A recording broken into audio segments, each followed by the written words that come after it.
it's Jen from Fabbulous Paper Emporium. I have a panel pop-out card. Can't remember what it was called when I saw the first video, and I saw it, I'm gonna say it's Dawn's Stamping Thoughts, I believe. I will certainly give credit down below wherever I saw it originally, but I thought this was a quick and easy card to do because today it is extremely hot here in Southern Ontario, and I need to do this fast because my crafting space, my crafting studio, which is also doubles as the store for Fabbulous Paper Emporium, is not air conditioned. So my time here is going to be pretty fast. My second thing is apparently my nails that I got done, well, the nail polish is peeling all over the place. So I will apologize in advance for the state of my nails, but I will have those fixed. And this is probably going to be the last time that I have my nails done because it sounds like a lot of maintenance. Anyways, so to get to the card. So this is the card front. And as these come, like, well, you can open these. Okay, so those panels open, and I have a little, you know, punny saying. That was just me and my awful handwriting. And but how it would lay open on display is like this. So that's how I had it originally at the beginning of the video. I am using the amazing, the fabulous Graphic 45 collection Let It Be, and it is one of my all-time favorites.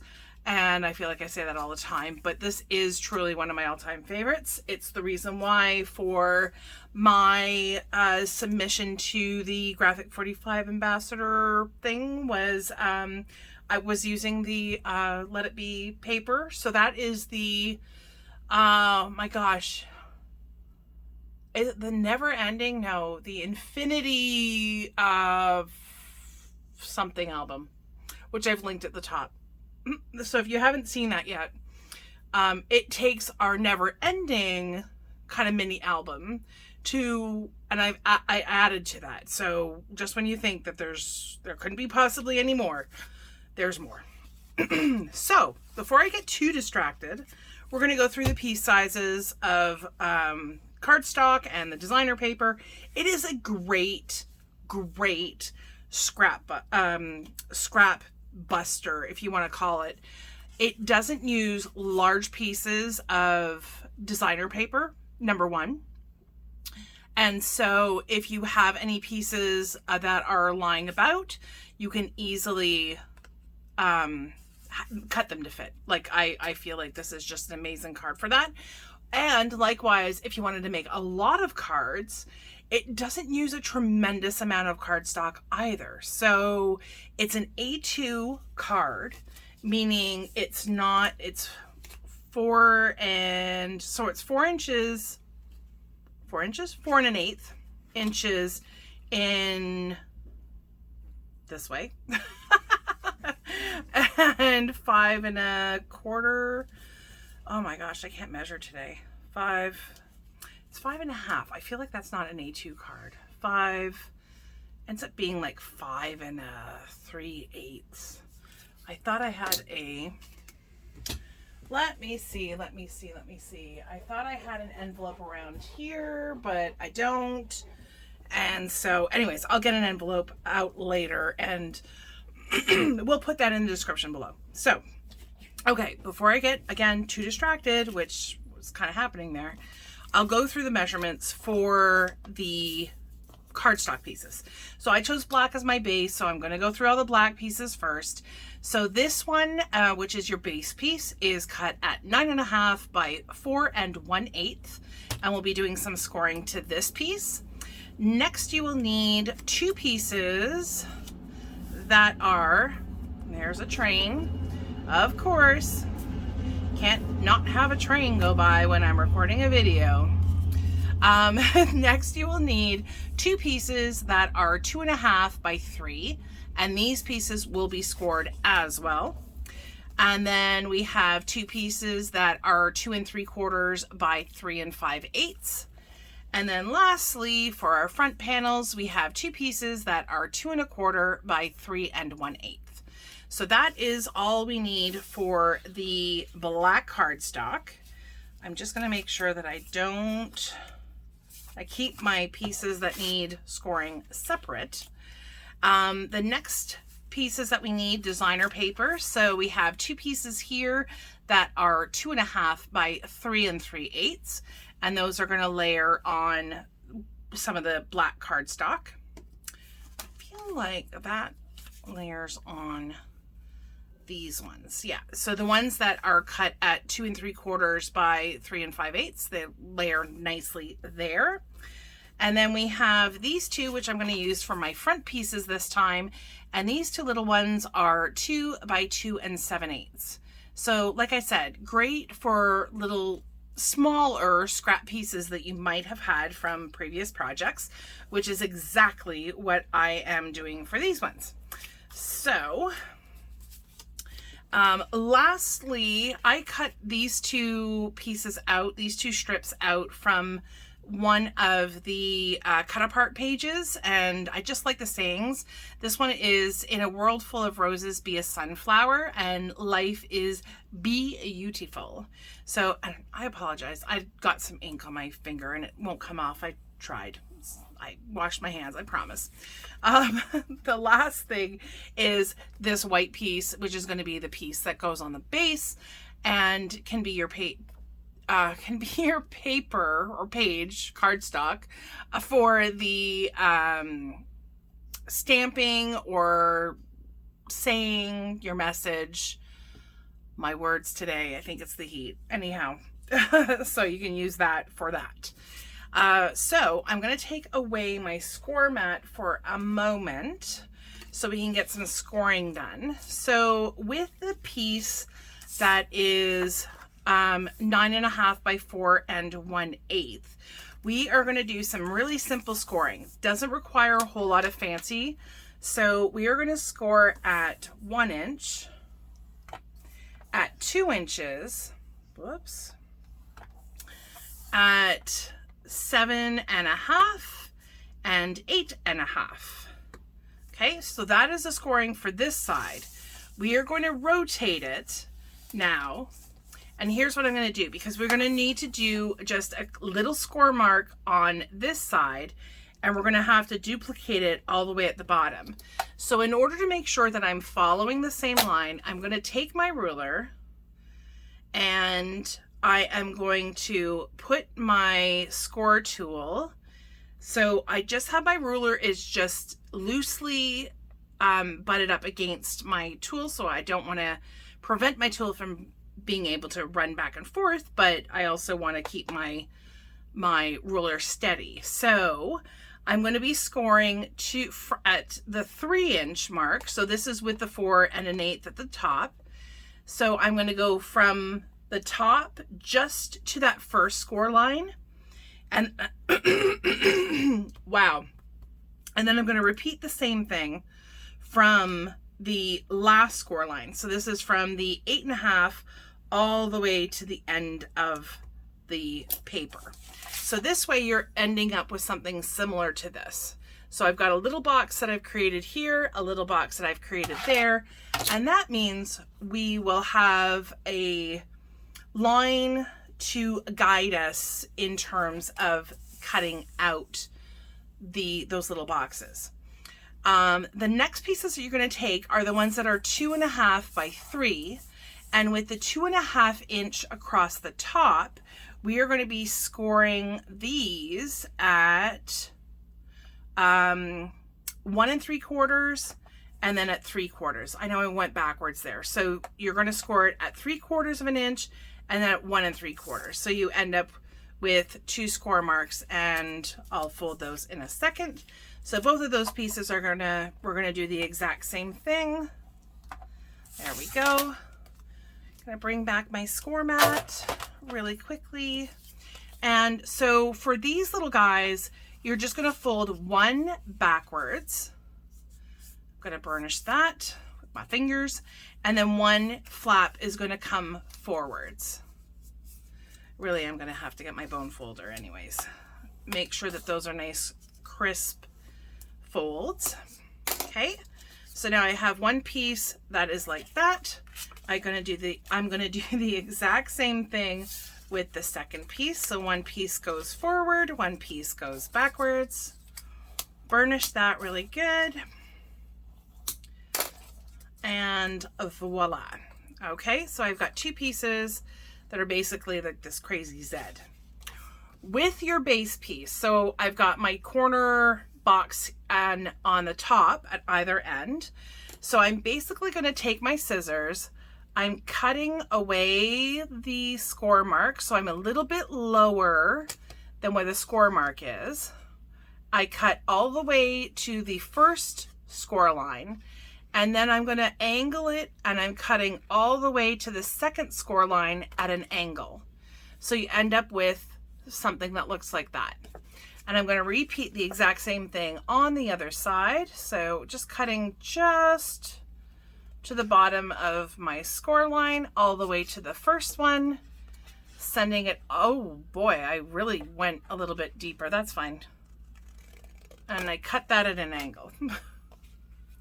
From my angle where I was sitting, it looked like I was cutting just to the score line, and I went a little bit past that. That's okay. Okay, so for our folding, we are going to, I flipped it over to the back. So I am folding my first flap forward, or to the backwards, sorry, and then I'm going to fold to the front. So you end up with that fold.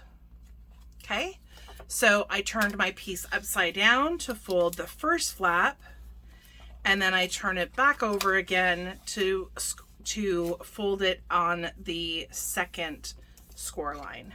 I'm going to grab my bone folder now that all my folding is done, and just make sure that these are nice and crisp. So there we go. So already it's coming together super fast and super easy. So our next thing is going to be layers.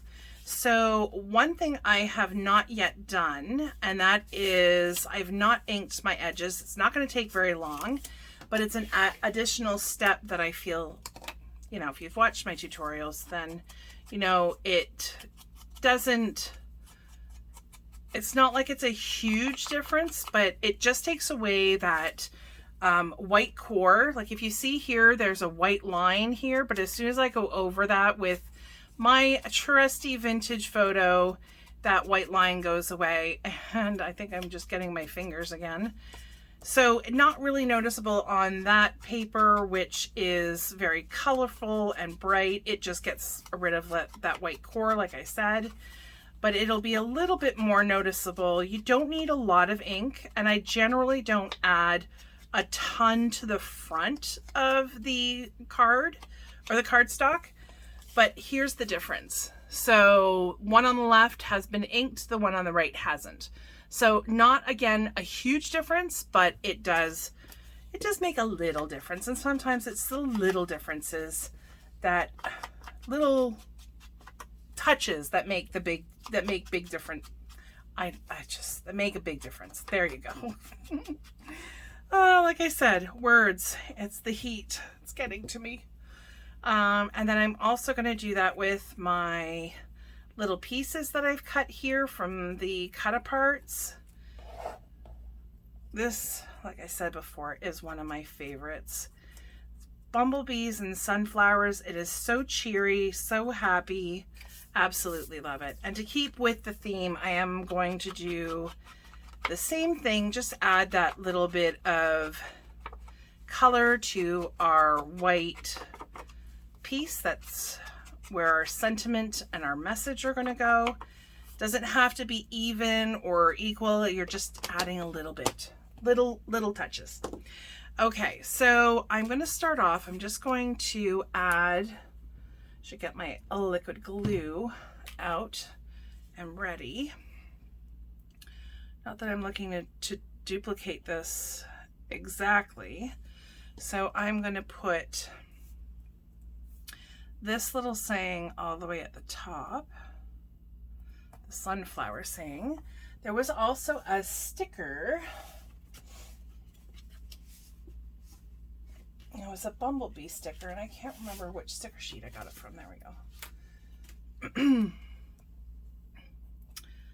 And I could have put this in the corner like so, and put my other little strip at the bottom. And this is quite a big area, so I feel like I could have used maybe some larger of the cut aparts or stickers. Whoops, that is too close. I think I need to pull that. You know what? It's not moving anymore. Oh, I think we're stuck. Oh, there we go. Okay. Try number 2. There, that's fine. So that's going to go on our base. I will put that down in just a second. We need to just layer up these pieces really quickly.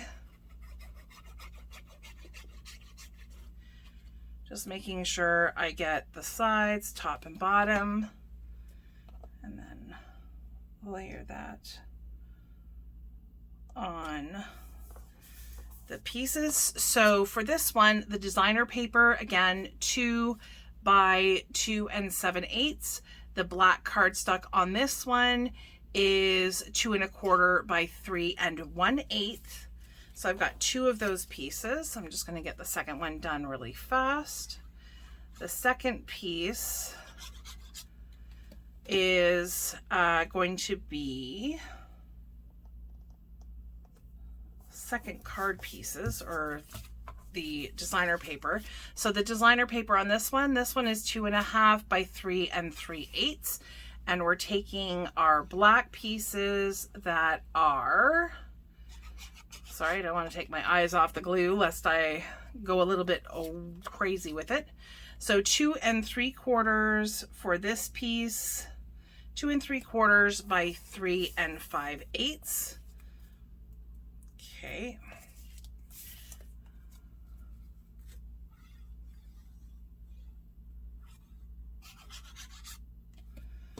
And that goes on this one. All right, perfect. Okay, so we've got all of our pieces ready.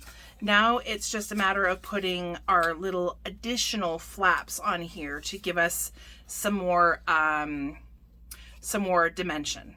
Okay, so you want both sides to have the bottom piece facing inwards. So this bottom edge is going to be facing inwards, and we're going to be lining up this fold with the edge of this piece right here.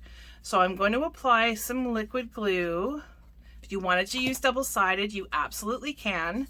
So just to get this in view so you can see it, I'm laying the edge, the folded edge here is right along the cut edge of the this little flap here. So our base is being extended. I'm just going to wipe away some of the glue, make sure that that is, oops, got some dried glue. I ended up rubbing it on there. So what you want to do is you're making sure that your bottom piece is nice and level, as well as this top piece. So you have this extra little flap here. So I'm going to do the exact same thing to the other side. Again, making sure that my cut edge on my little piece is facing inwards, and I'm using this as a guide to line up to the outside edge here. So I'm going to add my liquid glue there, and I flip it and line it up. So one thing I should note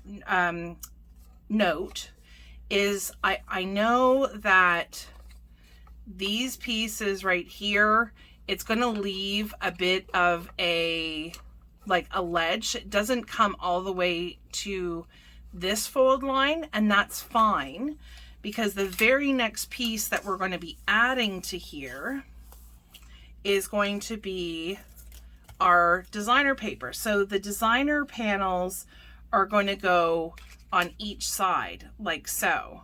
And so this way it covers all that up, so you don't have to worry about it at all. So for this panel, I'm adding my glue right to the base. I'm just making a mess. So you're going to add this. I'm making sure that at the bottom it's all lined up, which it is, and you're going to want to make sure that this fold moves freely so that you haven't gone across that fold line, that it's just to the score mark and not past it. Okay, so that's nice and adhered down. I'm going to repeat the exact same thing on the right hand side, adding my liquid glue and doing the same exact thing. So I've got it all lined up at the bottom, and I'm just making sure that my fold can move freely, and then I can press that down, making sure that we have good contact and the glue and that the pages, the panels are well adhered. So that is what it will look like. And then, as you can well imagine, these panels will go on the front. So this time I am lining my outside piece, the outside edge. On the left hand side is going to be outside left, and the bottom I'm going to be lining that up with the outside and the bottom of this little panel here. So whoops, we add our glue and then we line this up. So I've got the bottom and the left lined up.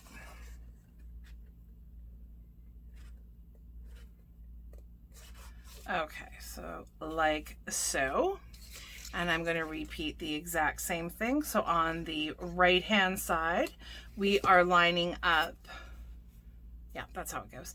We're lining up the right edge of our panel and the bottom with the right hand side, edge of this flap with black on black. It really is. It's really challenging for my eyes to see where these things are. And I know glasses may help, but I left them downstairs. So that is what the base, or what the card will look like. And the only thing we have left to do now is our middle panel with our sentiment or our message. I haven't really done much for this one, and that's fine. Okay, so we get that all, no. It's too low, now it's too high. My goodness. Okay. Just making sure, yeah, that I've got that as centered as possible. And there you have your card, your finished card, completed card. And it looks so cute when it's on display. You know, it does kind of cover up the message, which is fine. And, but it does show off the beautiful designer paper and can be used for a multitude of occasions. So that is it. I mean, that is really how fast and easy this card is. So I've got the measurements and the sizes. Sorry, it does mean the same thing. The measurements and scoring is all listed below, as well as a link to our website where you can purchase the Let It Be paper. We are working our way to 500, and I'm telling you, this is not a giveaway that you want to miss out on. So if you have already subscribed, that's great. Thank you so much. Hopefully you give us a big thumbs up for our video. Hopefully you found it helpful and useful. If you know anybody else that might be interested, please share our videos and encourage your friends to follow us as well, because as soon as we hit 500, we are going to be giving away an amazing gift, amazing prize. So I want to thank you so much for joining me today. I hope you had an amazing time. I know I did. Hopefully you have a fabulous day and you stay safe and well. Thanks so much. We'll see you again. Bye.